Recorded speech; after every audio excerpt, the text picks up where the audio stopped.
बातचीत हुई क्या लोग?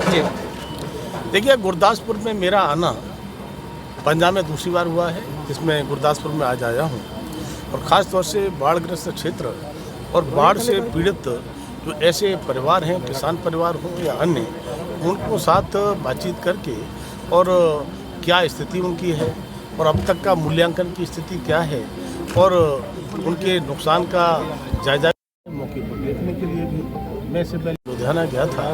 आदरणीय प्रधानमंत्री मोदी जी लगातार सबका साथ, सबका विकास, सबका विश्वास, सबका प्रयास की बात केवल कहते ही नहीं है, उसे चरितार्थ करने का काम करते हैं। इस तरह से मैं कह सकता हूँ कि वास्तव में पंजाब में किसानों के साथ जिस तरह से बहुत बड़ी एक तरह से आपदा जैसी आई है और मैंने देखा यहाँ पर दो नदियाँ जो बहती हैं, उन नदियों का नाम है, एक का रावी है और एक का उज। तो दोनों नदियों का जो पानी एक साथ बनता है, अगर सच में इन नदियों के पानी बरसात आने से पहले इनकी ठीक प्रकार से बांध बने होते, इनकी मरम्मत हुई होती, इनकी सफाई हुई होती, तो शायद आज जो विकराल रूप देखने को मिला है, ये रूप देखने को नहीं मिलता। कई बार खनन की शिकायतें भी जैसे लुधियाना में मुझे मिली थी, तब मैं कह सकता हूँ कि मैं किसी पर आरोप नहीं लगाना चाहता, लेकिन ये तो सच है कि कोई भी व्यक्ति बरसात आने से पहले, छोटा किसान भी होता है, वो भी अपने घर की मरम्मत करता है, देखता है।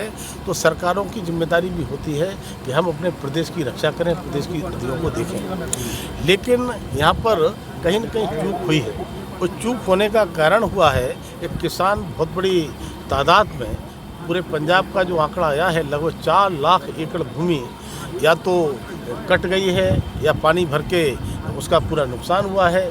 35,000 एकड़ के आसपास इसी क्षेत्र में फसल नष्ट हुई है।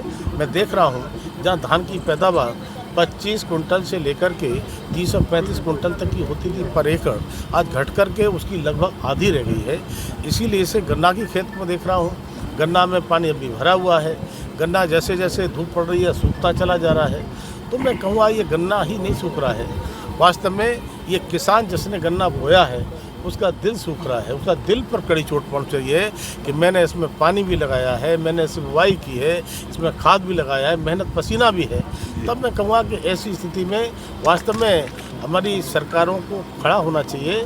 लेकिन आदरणीय प्रधानमंत्री मोदी जी जैसे ही यहाँ पर आए, आकर के यहाँ पर किसानों के साथ उन्होंने दुख को भी बांटने का काम किया है और बड़े संवेदनशील तरीके से उन्होंने 12,000 करोड़ का पैकेज पहले 1600 करोड़ का पैकेज फिर से दे करके और यहाँ विश्वास दिया कि हम सबके नुकसान का मूल्यांकन करा रहे हैं। इसकी जांच होनी चाहिए। मूल्यांकन करा रहे हैं और मैंने कहा है अधिकारियों से, भाजपा के कार्यकर्ताओं से, नेताओं से, ईमानदारी से नुकसान का मूल्यांकन कराइए और मूल्यांकन के बाद में जो स्थिति आएगी, माने मोदी सरकार पीछे नहीं हटेगी, उसे देने का काम करेगी। लेकिन यहाँ के किसानों का प्रदेश की सरकार से विश्वास उठ चुका है। उनका कहना है कि प्रदेश सरकार को पैसा न दिया जाए, पैसा दिया जाए तो हमारे खातों में दिया जाए। आदरणीय मोदी जी ने 55 करोड़ से भी ज़्यादा देश भर में जनधन खाते खुलवाए हैं। उन खातों के माध्यम से पंजाब में भी बड़ी मात्रा में, बड़ी संख्या में खाते हैं। उन खातों में पैसा देने की मांग की है।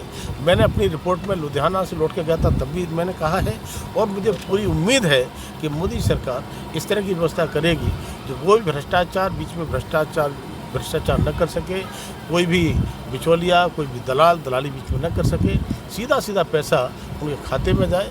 ये मोदी सरकार की निश्चित रूप से इच्छा रहेगी और भारतीय जनता पार्टी के कार्यकर्ताओं से मैंने अपील की है, सभी किसानों के साथ खड़े होकर के उनके दुख दर्द में उनके लिए क्या हम कर सकते हैं पूरी तरह से करेंगे भी। और जिस तरह से भारतीय जनता पार्टी कार्यकर्ता मोदी जी के आह्वान पर कोरोना में रोड पर खड़े होकर के जान हथेली पर लेकर के प्रवासियों की चिंता करने से लेकर सारे काम किए थे, आज पंजाब के कार्यकर्ताओं के लिए और देश भर के मंत्री हों या आवश्यकता पड़ती है तो मोदी जी और भारतीय जनता पार्टी के शीर्ष नेतृत्व के लोग हमको यहाँ भेजते हैं, उस काम को ही करते हैं। लेकिन मैं कहना चाहता हूँ कि आज का जो नुकसान है आज कम दिखाई पड़ता है, आने वाले टाइम में उन्हें ज़्यादा महसूस होगा। लेकिन प्रधानमंत्री जी लगातार जिस तरह से 2019 से कोरोना में भी हमने फ्री राशन देने का काम किया था, ये 5 किलो फ्री राशन देने का पूरे देश में 80 करोड़ से ज़्यादा लोगों के लिए फ्री राशन देकर कोई भी भूखा न सोवे। और प्रधानमंत्री जी पूरे देश को अपना परिवार कहते हैं और 140 करोड़ के लोगों को देशवासी कहते हैं। तो मैं कह सकता हूँ वो मंत्रालय जो मेरे पास है 80 करोड़ से भी ज़्यादा लोगों के लिए फ्री राशन निर्बाध रूप से पूरा धुल के मिले, उन्हें अंगूठा लग कर के मिले, ये सारी व्यवस्था हमने की है। तो मैं, मेरी सरकार और मेरे भाजपा के कार्यकर्ता इस पंजाब के साथ गुरदासपुर और ख़ास तौर से संदल इस संदर्भ में हम खड़े हैं, यहाँ के किसानों के साथ खड़े रहेंगे। अभी मैं और भी जाता हूँ, सबसे पहले बात करता हूँ और कल शाम तक मैं रहने वाला हूँ। और जो भी हमको यहाँ से फीडबैक मिलेगी, हम अपने स्तर से, अपने पार्टी के नेताओं के स्तर से हम पूरा प्रयास यहाँ पर करेंगे। और जो केंद्र सरकार को पहुँचाने की बात होगी, हम केंद्र सरकार, पंजाब सरकार ये कह रही है कि ये 1600 करोड़ रुपया जारी किया केंद्र ने, वो कब तक मिलेगा? प्रदेश सरकार को चिंता करने की जरूरत नहीं है, उन्हें पता होना चाहिए उनको नहीं मिलेगा। किसानों को हम देंगे तो किसानों को मिलेगा, किसानों को दिया जाएगा। और जैसे ही मूल्यांकन होकर पहुँचती है, वहाँ देर नहीं लगेगी। 1600 करोड़ हम वो भी देंगे और मूल्यांकन के बाद में जितनी आवश्यकता पड़ेगी वो भी देंगे। आपको लगता है कि जांच होनी चाहिए कि इसका जिम्मेदार कौन है, बाढ़ का अगर कोई अधिकारी है कोई? बिल्कुल जांच होना चाहिए। मैंने तो लुधियाना में भी देखा था, लुधियाना में सतलुज नदी है, वहाँ पर एक जो जल संसाधन मंत्री हैं, उनके भाई ही वहाँ पर खनन कराते थे।